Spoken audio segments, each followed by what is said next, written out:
자, 우리 아까 한 17절까지 했다고 보면 됩니다. 우리 마태복음 1장 17절까지 살폈다라고 생각을 하면 돼요. 자, 그 다음에 이제 18절입니다. 18절에 보면 예수 그리스도의 나심은 이러하니라. 여기서 이 나심이라는 말이 뭐냐면 예수님의 어떤 기원, 그리고 예수님의 탄생, 그러니까 예수님의 어떤 출발, 이렇다라는 거예요. 네. 자, 그런데 거기에 보면 뭐가 나오냐? 그의 어머니 마리아가 요셉과 뭐 했다? 약혼하고, 그러니까 약혼하고 동거하기 전에 성령으로 잉태된 것이 나타났다. 자, 그러면 성령으로 잉태된 것은 약혼과 동거 사이겠죠? 보통 이스라엘 사람들은요, 정혼을 하면, 정혼에서 이제 동거까지 가기 전에는 한 1년 정도의 기한을 둔다 그러더라고. 그러니까 지금, 그치만 정혼이 딱 하면 이거는 이미 부부가 맺어진 거야. 동거는 안 했어도. 그러니까 법적으로는 부부예요. 그리고 지금 동거 전에 뭐가 나타난 거냐? 성령으로 잉태된 사실이 나타난 거예요. 그러니까 순서가 정혼, 성령 잉태, 동거 이렇게 되는 거예요. 그 사이에 나타났다라는 거예요. 그래서 이 18절에서부터 18도 거기에 보면 19절에 보면 남편 요셉 얘기가 나오고요. 그러면서 여기 18절에서부터는 우리가 요셉 그리고 어머니 마리아의 어떤 신앙 그리고 성령으로 잉태됐다라는 것에 대한 의미 이런 것들을 조금 더 한번 생각을 해보려고 합니다. 자, 여러분들 지금 뭐 마리아와 요셉이 약혼하고 그리고 지금 성령으로 잉태했다라는 얘기가 나오는데 이때 마리아와 요셉의 나이가 한 얼마쯤 됐을 거라고 생각되십니까? 40 이상 한번 손 들어보세요. 노처녀, 노총각 뭐 이런 건 아니겠죠? 네.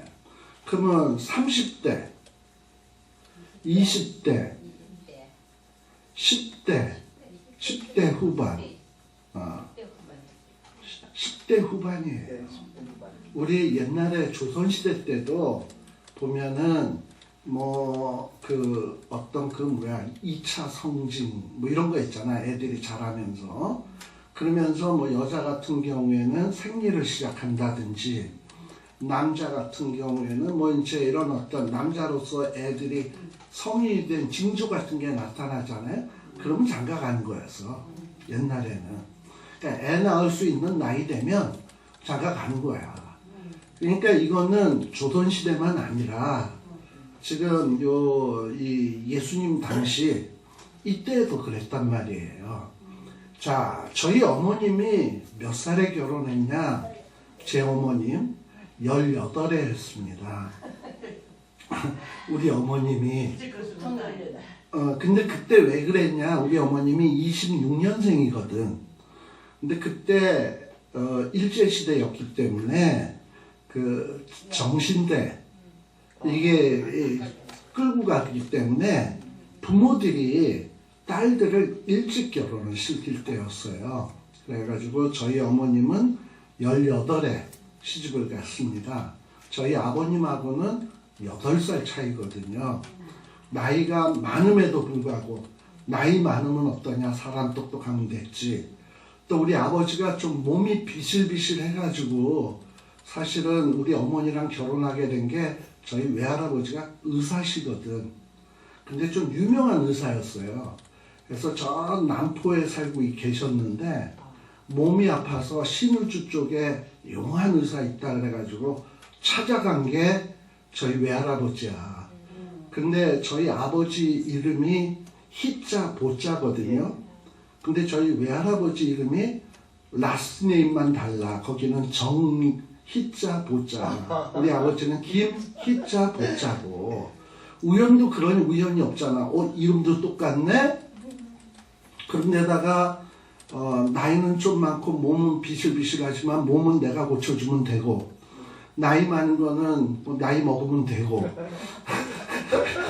그렇게 해가지고 저희 어머님이랑 결혼한 거예요. 왜냐하면 저희 어머님이 맏딸인데 정신대 그런데 끌려가면 안 되잖아. 그래가지고 빨리 우리 아버지한테 치운 거야. 그래가지고 이제 저희 어머님하고 저희 아버님하고 결혼을 했거든요. 그러니까 우리 어머님도 18에 했으니까 성경학자들도 이 당시 요셉과 마리아가 한 몇 살쯤 됐을까?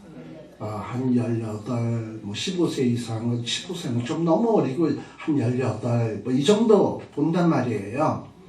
자, 그럼 여러분 입장에서 한번 우리 지금 나이 입장에서 생각해 봅시다. 18. 어떻습니까? 애 같잖아. 완전히 이런 애들이 뭘 알아. 그죠? 그런데 이 요셉과 마리아가 이게 보통 사람이 아니다라는 것을 이 마태복음을 읽다 보면 깨닫게 됩니다. 그래서 그걸 조금 얘기를 하고 싶어요. 여기 보면 요셉이 마리아와 정혼을 하고 동거 전에 성령으로 잉태된 것이 나타났다라고 돼 있어요. 자, 동거 전에 성령으로 잉태됐다라는 것이 나타났대요. 자, 이게 누구에게 나타났다라는 겁니까? 성령으로 잉태된 것이 마리아에게 나타난 거죠. 그리고 그 다음에 19절에 보게 되면 남편 요셉은 이거를 드러내지 아니하고 가만히 끊고자 했다라고 돼 있죠. 이걸 보면 요셉은 마리아가 잉태된 사실을 알았다, 몰랐다? 알았다. 성령으로 잉태된 것을 알았다, 몰랐다? 몰랐죠. 몰랐었죠. 몰랐다? 알았다? 자, 그러면 요셉이 이렇게 마리아가 잉태된 사실을 요셉이 눈썰미가 있어가지고 배가 부르네? 이러고서 알았을까? 요셉이요. 갑자기 이 마리아의 그 여자들 임신하면은 몸이 좀 달라지잖아. 뭐 예를 들면은 하던 생리도 안 하게 되고, 그 다음에 뭐 가슴도 더 나오게 되고, 그리고 갑자기 이런 것도 하고, 이런 증세를 보면서 임신한 거 아니야? 이렇게 눈치를 챘을까? 아니면 마리아는 자기가 성령으로 잉태된 걸 알잖아요. 그러니까 그 성령으로 잉태된 것을 자기는 아니까 잉태됐는데 이거를 가장 가까운 요셉에게, 요셉, 내가 좀 어려운 얘기지만 하기 어려운 얘기지만 얘기 하나 할게. 어느 날 천사가 나타나서 뭐 따다다다다 얘기해가지고 자기의 자초지정을 얘기하고, 내가 임신한 거는 절대 불륜 아니고 이거는 성령으로 잉태된 거야. 이로써 마리아가 요셉에게 가르쳐줘서 알았다, 아니면 요셉이 눈썰미가 좋아서 알았다. 어느 쪽이 맞을 것 같습니까? 눈썰미가 좋아서 알았다. 권사님은 눈썰미가 좋아서 알았다. 보면요, 분명히 잉태된 것이 나타났더니 그랬거든요. 그렇죠. 나타났다라고 됐거든. 나타났다. 그래요. 그래서 이걸 어떻게 알게 됐을까? 뭐 아무튼 생각할 수 있어요. 그러면 요셉이 그렇게 해서 눈썰미가 좋아서 알았으면 어떻게 했을까? 마리아에게 물어봤겠지. 그러면 마리아는 뭐라고 얘기하겠어요? 성령으로 잉태됐다고 그러면 그거를 요셉이 믿겠어요? 안 믿겠어요? 안 믿겠죠. 지금 그런 문제를 좀 다루고 싶은 거예요. 자, 지금 마리아는 본인은 성령으로 잉태된 것을 본인은 알아요. 마리아는. 근데 요셉이 확실히 아는 것은 뭐야? 성령으로 잉태됐는지 안 됐는지는 그건 마리아의 얘기고, 자기가 아는 확실한 거는 잉태됐다는 건 알아. 자, 그러면 이 뱃속에 있는 아이가 정말 성령으로 잉태됐는지 아니면 이게 불륜에 의해서 잉태된 건지 증명할 수 있습니까? 성령으로 잉태됐다는 거 증명할 수 있나요? 그 다음에 불륜으로 그러면 잉태됐다는 거 증명할 수 있나요? 이것도 사실 힘들어요. 우리 보통 그런 얘기 있잖아. 뭐 항구에 배진한 자국 안다? 독수리가 날아간 자국 안다? 뭐 이런 얘기 하잖아요. 그러니까 그리고 뭐 그냥 증거만 딱 인물하면 불륜했던 거를 알 수 있다? 모르잖아요. 그러니까 이 불륜도 사실 증명하기가 힘들어. 왜냐? 만일에 마리아가 불륜을 했다면 요셉이 눈치를 채고 증인들을 데리고 현장을 덮쳤다면 불륜이 증명이 되지만 이건 그런 경우가 아니잖아요. 근데 확실한 거는 배는 불러오는 거야. 그러면 이게 성령으로 잉태됐는지 불륜인지 그 당시에는 참 증명하기가 어려운데 만일에 지금처럼 유전자 검사가 가능하다면 뭐 나름 증명할 수 있겠죠. 그리고 지금처럼 무슨 뭐 현장을 덮쳤다면 그래서 발견을 했다면 그러면은 또 그것도 뭐 나름대로 증명할 수 있는 거고 또 이런 방법도 있을 거예요. 우리 하나님이 나사렛 동네에 사는 모든 사람, 요셉을 위시한 모든 사람에게 어느 날 갑자기 천사를 쫙 보내서 야, 지금 요셉과 마리아가 정혼한 상태인데 지금 마리아가 임신했거든? 이거는 내가 성령으로 잉태한 거야. 그래가지고 나사렛 동네 모든 사람에게 감동, 감화와 계시를 주면 그것도 또 수긍할 수 있겠죠? 근데 그런 일이 있다 없다? 없다라는 거예요. 근데 여기에서 우리가 눈여겨봐야 될 부분은요. 지금 19절에 보면 남편 요셉은 남편이라는 말이 꼭 따라붙죠? 지금 무슨 얘기냐? 마리아와 요셉은 무슨 관계다? 정혼한 관계다. 법적인 부부 관계다. 근데 이 요셉은 어떤 사람? 의로운 사람인데 이 마리아가 임신한 사실을 드러내지 아니하고 가만히 끊고자 했다라고 되어 있어요. 이유가 뭐냐? 의롭기 때문에 가만히 끊고자 했다. 이거는 참 논리적이지 못합니다. 만일에 요셉이 마리아가 성령으로 잉태된 것을 분명히 알았다면 이거는 누가 뭐래도 성령으로 잉태된 거야 라고 확실하게 안다면 그리고 요셉이 의로운 사람이라면 마리아를 끊으면 돼, 안 돼? 성령으로 잉태된 건데 그렇잖아요. 그러면 이건 마리아를 불륜으로 의심하는 것밖에 더 돼요? 성령으로 잉태됐다는 걸 인정 안 하는 것밖에 더 돼요? 만일에 성령으로 잉태된 것을 분명히 안다면 사람들에게 나가서 얘기하지. 내 와이프가 배가 불러오는 거는 이거 불륜 아니야. 이거 성령으로 잉태된 거야. 뭐 이러고서는 사람들한테 분명히 밝혀야죠. 그래야 요셉은 뭐다? 의로운 사람이에요. 근데 요셉은 의로운 사람인데 지금 마리아가 배가 불러오는 것을 보고 성령으로 잉태됐다라는 것을 알면서도 끊고자 했다면 요셉은 의로운 사람이다 아니다? 아니죠. 네. 자, 그 다음에 그래서 또 만일에 만일에 불륜으로 배가 불러와요. 불륜으로 배가 불러오면 요셉은 마리아를 어떻게 해야 되냐? 의로운 사람이라면 죄를 지었으니까 끌어내서 법정에다 세우고 어떤 그 불륜의 책임, 간음의 책임을 물어서 법적 처벌을 해야 요셉은 의로운 사람이죠. 죄가 분명히 진 것을 아는데 이거를 그동안에 교제해온 정이 있기 때문에 저런 내가 그래도 사귄 정이 있는데 저 여자를 어떻게 벌을 주나 가만히 끊자 이렇게 얘기하면 이거 의롭지 못한 거지. 그쵸? 네. 그러니까 지금 성령에 잉태된 것을 알고도 끊고자 했다면 그것도 의롭지 못하고 불륜인지 알고도 가만히 끊고자 했다면 그것도 의롭지 못하고 근데 왜 성경에는 요셉을 의로운 사람이라고 얘기하냐 말이지. 즉 가만히 끊고자 했다면 이거 의로운 행위가 아닌데. 자, 그러면 여기에서 우리가 좀 뭘 생각해 볼 수 있냐 하면 말이죠. 자, 아마도 이 요셉이 먼저 눈치를 챘던 마리아의 임신 사실을, 아니면 마리아가 요셉에게 말해서 요셉이 알았던 한 세 가지 경우를 생각할 수 있어요. 예를 들면 이제 마리아가 말했다고 칩시다. 마리아가 어느 날 요셉에게 내가 어려운 얘기를 하나 하고 싶은데 제가 임신을 했어요. 뭐 이러고 얘기를 한단 말이죠. 그러면 요셉은 충격을 받을까 안 받을까? 받죠.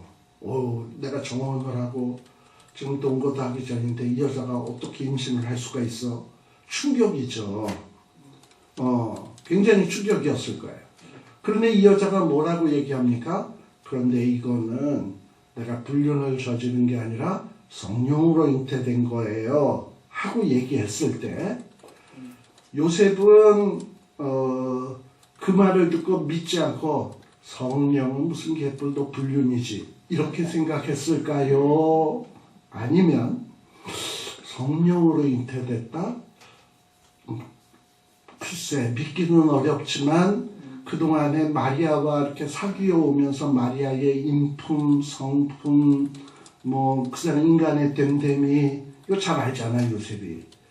그런 거를 볼 때 마리아가 거짓말을 할 사람은 아닌데, 근데 또 성령으로 잉태됐다고 하니까는 믿기는 어려운데, 그런다고 또 마리아가 거짓말 할 사람은 아닌데, 이러면서 범민했을 수 있겠죠. 처음에는 뭐냐면 성령은 무슨 개뿔 불륜이지 이렇게 생각하는 케이스 하나, 두 번째는 성령으로 됐을 수는 있어. 근데 믿기는 어려워. 이런 케이스 두 번째는.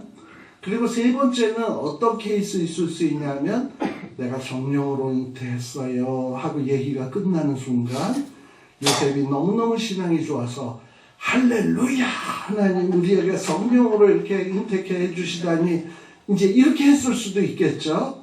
자, 1, 2, 3 중에서 여러분들은 가능성이 어디라고 생각되십니까? 두 번째이겠죠. 첫 번째 불륜이다라고 성령은 무슨 개뿔 불륜이지 이렇게 했을 것 같진 않아. 그럼 이제 두 번째라고 생각을 하고요. 왜 요셉이 의로운 사람인가 하는 거예요. 예를 들면 자기는 믿기는 어렵지만 성령으로 잉태됐대. 성령으로 잉태됐는데 이 마리아를 성령으로 잉태된 것을 알고서도 잉태됐다는 사실을 알고서도 자기가 이 마리아를 불륜이야 이러고서 끌고 가서 죽이면 어떤 처벌을 하면 성령으로 잉태된 게 맞는데 그걸 갖다가 마리아를 처벌을 했다면 요셉은 의로운 사람이 아니죠. 그렇죠. 그럼 요셉은 의로운 사람이 아니에요. 네. 그 다음에 또 요셉이 마리아가 만일에 성령으로 잉태된 것을 알았다라면 막 동네방네 나가서 마리아는 성령으로 잉태된 것입니다 라고 막 드러내자니 그거는 또 좀 자신이 없죠. 네. 그렇다고 마리아를 벌을 줄 수도 없고 증인도 없는데 만약 맞을 수도 있잖아요. 그러나 자기의 마음은 뭔가 100% 확신은 가진 않고 100% 가지 않지만 그래도 매몰차게 끊어버리면은 뭐 좀 문제가 있을 것 같고 그 벌을 줄 수도 없고 그렇다고. 그러니 요셉이 할 수 있는 최선은 뭡니까? 가만히 끊는 거지. 만에 하나 이게 맞을 수도 있는 일이니까 성령으로 잉태된 것이. 그렇다고 찜찜한 상태에서 자신을 속여가면서 마리아와 살기는 또 이것도 또 뭔가 문제가 되고. 그러니 가장 마음은 아프지만 마리아도 안 다치고 자기도 덜 다치는 가장 좋은 방법이 뭐냐? 가만히 끊는 것이다 라고 생각을 한 거예요. 그러니까 요셉은 나름대로 최고의 의로운 판단을 한 거예요. 그렇게 해서 가만히 끊고자 할 때에 20절 사람은 외모를 보지만 우리 하나님은 뭘 보신다? 마음의 중심을 보신다. 요셉이 이런 문제로 번민하는 것을 아신다 모른다? 잘 알죠. 그래서 하나님께서는 주의 사자를 보내서 현몽을 한 거예요. 현몽을 하는데 뭐라고 얘기했냐? 다윗의 자손 요셉아 라고 얘기하는 거예요. 자, 지금 요셉 앞에 붙는 칭호가 뭐였습니까? 다윗의 자손. 자, 아마 이 말이 요셉에게는 익숙한 단어일까요? 생소한 단어일까요? 익숙합니다. 라고 생각이 되시죠? 네. 근데 그게 아니지. 지금 왜냐하면 요셉과 그 아버지 네. 다 어디서 살고 있다? 나사렛. 나사렛. 이 사람들은 다윗의 자손으로서 성공한 사람들이다, 실패한 사람들이다. 그래서 유대 땅에서 살지 못하고 떠돌다 이스라엘 땅에서 가장 후진 동네 어디 와서 산다? 나사렛 동네에 산다. 그리고 나사렛은 유다 땅에서 다 이렇게 돌다 떠돌이들이 다 모여 사는 그런 동네죠. 자, 그럼 그런 동네 사람한테 요셉이 나사렛 사람, 다윗의 자손이야 이러고 자랑하고 다녔을까요? 그냥 숨죽이고 조용히 목수일하면서 살았을까요? 후자가 더 맞는 얘기예요.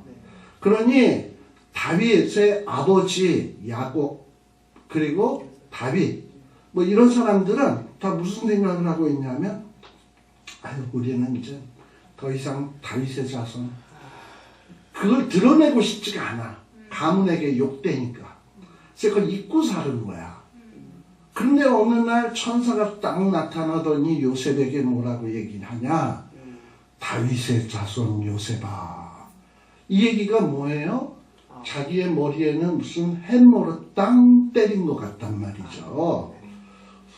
내가 다윗의 자손인가? 맞긴 맞지. 내가 비록 나사렛에서 살고 있지만 다윗의 자손 맞지. 그리고서는 또 뭐라고 얘기하냐면 너랑 정혼한 마리아가 지금 임신했는데 걔는 성령으로 잉태된 것이니 데려오기를 주저하지 말라. 그러니까 자기의 법적인 부인이 잉태된 것은 지금 초자연적인 기적이라는 거예요. 요셉도 최소한 뭘 알고 있냐 하면은 메시아가 다윗의 자손에서 온다고 하는 것은 알아. 요셉도 유대인이니까. 그러나 그게 자기가 될 거라고는 생각하고 있다 없다? 없습니다. 없지. 왜냐? 자기는 유대 땅에서 살지도 않지요. 그리고 나사렛에서 살지요. 목수죠. 자기 집안 별 볼 일 없지요. 그런데 이런 데서 어떻게 그런 기적이 나타날 수가? 그런데 이런 생각을 하고 있는 요셉에게 갑자기 천사가 딱 나타나더니 뭐라고 얘기하냐? 너는 다윗의 자손이야. 잊고 살았는지 모르지만 그리고 너랑 법적인 부인된 마리아가 잉태해서 너 고민하는 건 내가 다 잘 알고 있어. 그런데 네 부인이 임신한 것은 불륜 아니야. 이건 성령으로 잉태된 거야. 자, 성령 잉태. 너는 다윗의 자손. 뭔가 이게 매칭이 안 되니? 하고 어떻게 보면 요셉에게 천사가 암시하는 것 같잖아요. 넌 다윗의 자손. 저 여자는 성령으로 잉태. 이렇게 된 거야 지금. 이러고 얘기를 하는 거예요. 그러니 너는 저 아이를 데려오는 것을 주저하지 말아라 라는 거예요. 무서워하지 말고 그의 잉태된 것은 뭐로 된 거다? 성령으로 된 거야. 불륜 아니야. 그리고 이제 아들을 낳게 되는데 그 이름을 뭐라고 해라? 예수. 예수의 뜻이 뭐예요? 죄에서 구원할 자. 이건 누구만이 할 수 있는 일이야? 메시아가 할 수 있는 일이잖아요. 그래서 예수라는 이름에 붙어 다니는 게 뭐예요? 예수 그리스도. 메시아 예수. 메시아나 그리스도나 같은 뜻이라 그랬죠? 바로 죄에서 구원할 자가 메시아인 거고 죄에서 구원할 자가 그리스도예요. 근데 이 예수가 뭐 할 뿐이냐? 자기 백성을 죄에서 구원할 자라는 거예요. 지금 요셉에게 뭘 설명해 주는 겁니까? 마리아에서 몸에서 태어날 자가 메시아다. 그리고 너는 누구다?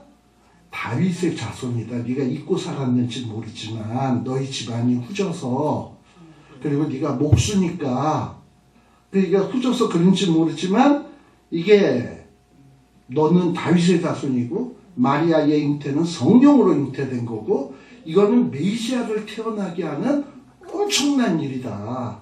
이 일이 너와 마리아에게 일어난 거다. 그리고 이 일은 22절에 보면 어떻게 된 거다? 이게 우연히 갑자기 오르르 꽝꽝 하고 이루어진 게 아니라 이전서부터 뭘 이루기 위해서? 선지자로 하신 말씀을 이루기 위해서다. 봐라, 창세기 3장 15절에 누구의 몸에서 난다 그랬냐? 여자의 몸에서 난다 그랬지? 그리고 이사야서에 보면 이새의 줄기에서 싹이 난다 그랬지? 너 이새의 줄기잖아. 다윗의 자손이잖아. 그리고 다윗의 자손에서 사무엘하 7장에서 어떤 왕이 나오게 되는데 그 왕위를 견고케 할 것이요 그 나라를 견고케 할 것이요 했잖아. 다윗의 자손에서 나와야 되잖아. 그리고 죄에서 구원을 하려면 그 인간이 그 태어나는 아기가 죄가 있으면 돼? 안 돼? 안 되지. 그러니 어떻게 해야 돼? 성령으로 잉태돼야 되지. 그래서 마리아가 성령으로 잉태된 거고 근데 이 아이가 다윗의 자손이어야 되지. 근데 네가 다윗의 자손이잖아. 그리고 지금 마리아와는 무슨 관계? 법적인 혼인 관계잖아. 그럼 거기서 태어나는 애는 뭐야? 다윗의 자손 맞지? 지금 이 얘기를 하고 있는 거란 말이죠. 자, 그래서 이 이야기를 깨달은 다윗은 어떻게 된다? 이 모든 말을 듣고 이 와이프를 마리아를 데려오게 되죠. 네. 용기가 생기고 그러면서 돌아오게 된다. 24절에 보면 요셉이 이 현몽함을 듣고 어떻게 됐다? 잠에서 깨어 일어나자마자 어떻게 했다? 주의 사자의 분부대로 행하였다. 그리고 그 아내를 데려왔다. 근데 거기에서 좀 눈여겨봐야 될 말이 그 아내를 데려왔으나는 뭐예요? 데려왔으면 우리는 어떻게 해요? 이제 부인으로 맞았으면 이제 부인을 가만 냅둬? 그럴 수 없잖아요. 그런데 이 요셉은 어떻게 해요? 데려와서 자기가 얼마든지 동침할 수 있는 권리도 있고 그리고 그럴 수 있는 자격이 충분함에도 불구하고 뭐예요? 그러지 않았다는 거죠. 데려왔으나 뭐 했다? 동침하지 아니하고 이 아기 예수를 낳을 때까지 독수공방했다라는 얘기 아닙니까? 그죠? 이거 보통 일입니까? 18 먹은 총각이? 네. 이게 왜 이랬을까? 아하, 내가 잊고 살았지만 나는 다윗의 자손이었구나. 하나님이 메시아를 다윗의 자손을 통해서 준다고 했는데 나는 그게 내가 될 줄 꿈에도 생각 못했다. 왜? 나는 나사렛이라고 하는 후진 동네에서 살고 있고 저희 아버지도 목수고 후진 집안이라서 이런 일은 있을 수도 없는 것이라고 생각을 했다. 그런데 또 마리아가 잉태된 것이 뭐라고요? 성령으로 잉태되었다.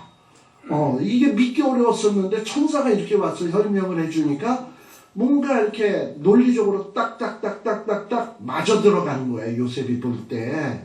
아하, 하나님이 이렇게 이런 방식으로 다윗의 자손에서 법적으로 태어나야 되고 또 죄가 없으신 예수로 태어나야 되니까 성령으로 잉태된 거고, 이거에 대해서 번민하니까 하나님이 나에게 이렇게 계시를 해주신 거고, 그리고 이제 나는 메시아의 육적 뭐라 그래? 육적 아버지, 아니 이제 법적 아버지, 양부로서 예수님을 돌보고 마리아를 지켜줄 이 가정을 지킬 책임이 있는 자로구나. 내가 이렇게 주저할 때가 아니구나. 현몽하심을 듣고 자자마자 일어나서 뭐 했다? 분부대로 행했다. 이게 누구의 신앙이다? 나이 18살 먹은 소년 요셉의 믿음이었다 라는 거예요. 그렇다면 이 소년 요셉의 믿음은 메시아의 양부의 자격이 있습니까? 없습니까? 있죠. 네. 그리고 마리아는 또 어떠한가? 우리가 마리아에 대한 얘기는 요 마태복음엔 안 나오는데 누가복음 1장 38절에 보면 거기도 가브리엘 천사가 나타나서 현몽을 하죠. 누가복음 1장 38절이에요. 네가 이제 잉태해서 성령으로 잉태해서 애를 낳을 거다 라고 마리아 18쯤 먹은 처녀에게 너 이제 임신할 거야. 결혼도 안 했지만.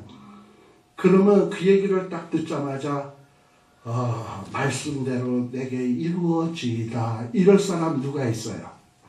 여러분이 만일에 결혼도 안 했는데 하나님이 나타나서 너 잉태할 거야. 임신할 거야. 애 낳을 거야. 그러면은 말씀대로 이루어지이다. 이렇게 얘기하겠어요? 아니면 하나님 보고 누구 혼사길 막을 일 있어요? 누구 죽을 일 있어요? 어떻게 말씀대로 이루어지다 이렇게 얘기하겠어요? 그죠? 그런데 마리아는 자기를 누구라고 표현하냐? 나는 주의 계집종이다. 하나님이 이렇게 하라면 이렇게 하고 저렇게 하라면 저렇게 하는 종에 불과하다. 그리고 지금 당신이 나에게 임신을 한다 그랬는데 만일에 임신을 해서 배가 불러오게 되면 자기는 요셉에게 어쩌면 버림받을 수도 있어요. 아니 더 나아가서 돌에 맞아 간음죄로 돌에 맞아 죽을 수도 있어요. 그리고 가문에서 쫓겨날 수도 있어요. 그런데 하나님의 계시를 받고서 18살 먹은 처녀 마리아가 그 말씀을 듣고 나는 주의 계집종이오니 말씀대로 이루어지이다. 이런 신앙을 고백할 수 있냐 이 말이지. 그러니 이 18살 먹은 마리아 얼마나 신앙이 대단한가. 바로 예수님은 이렇게 신앙 좋은 요셉, 신앙 좋은 마리아 사이에서 태어나서 이제 이 메시아로서 공생애를 살아가시게 되는 겁니다. 물론 이렇게 육적으로는 마리아의 아들이고 법적으로는 요셉의 아들이지만 예수님은 누구의 아들이냐? 요 얘기만 하고 마치겠습니다. 거기에 보게 되면 21절에 1장 21절에 보면 아들을 낳으리니 이름을 뭐하라? 예수라 하라. 지금 예수님에게 예수라고 하는 이름을 지어주시는 분은 누굽니까? 요셉입니까? 하나님입니까? 하나님이죠. 하나님이에요.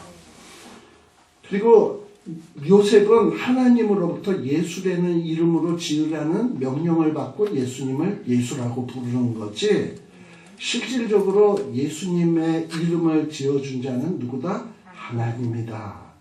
보통 이름은 누가 누구에게 지어준다? 아버지가 아들에게. 그러면 예수님의 친부는 누굽니까? 하나님. 예수님의 양부는 누굽니까? 요셉. 이렇게 되는 거예요. 그러면 이 부분이 클리어하게 될 거예요. 그래서 우리 예수님이 나중에 보게 되면 이제 한 4장에 가게 되면 예수님의 세례받는 장면이 나오잖아요. 세례를 받을 때 성령이 위에 쫙 임재하시고 하늘에서 음성이 나죠. 그러면서 이는 내 사랑하는 아들이요 라고 얘기하잖아요. 즉 예수님은 누구의 아들? 하나님의 아들. 그러나 법적으로는 누구의 아들? 다윗의 자손 요셉의 아들. 그러나 우리를 죄에서 구원하기 위해서 어떻게 오셨다? 성령으로 잉태되었다. 아시겠죠? 그리고 이 모든 일을 주도적으로 지금 이렇게 행해나가고 있는 요셉과 마리아는 대단한 하나님의 말씀에 순종할 줄 아는, 비록 나이는 어리지만 굉장한 믿음의 사람들이었다라는 사실을 여러분들이 기억해 주시면 좋겠습니다.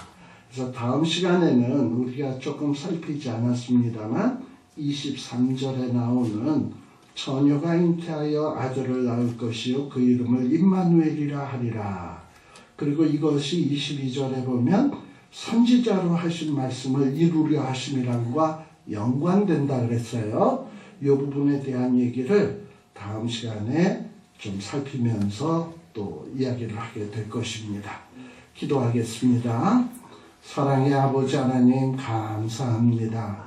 참으로 죄에 빠져 영원히 형벌받을 수밖에 없는 우리를 위해서 하나님께서 이런 놀라운 주님을 준비하시고 주님을 이런 기적적인 방법으로 이 땅에 보내주시어서 우리로 하여금 구원받게 하시고 하나님의 자녀가 되는 권세를 주심을 감사를 드립니다. 참으로 이 당시 유대인들처럼 예수님에 대해서 헛된 망상을 품는 저희들이 아니라 하나님이 예수님을 보내신 그 뜻대로 우리 예수님을 이해하게 하시고 또 그 예수님을 바라보게 하시며 그 예수님의 음성을 따르는 참으로 참 믿음의 소유자가 되게 하여 주시옵소서. 예수님 이름으로 기도드리옵나이다. 아멘. 마치겠습니다.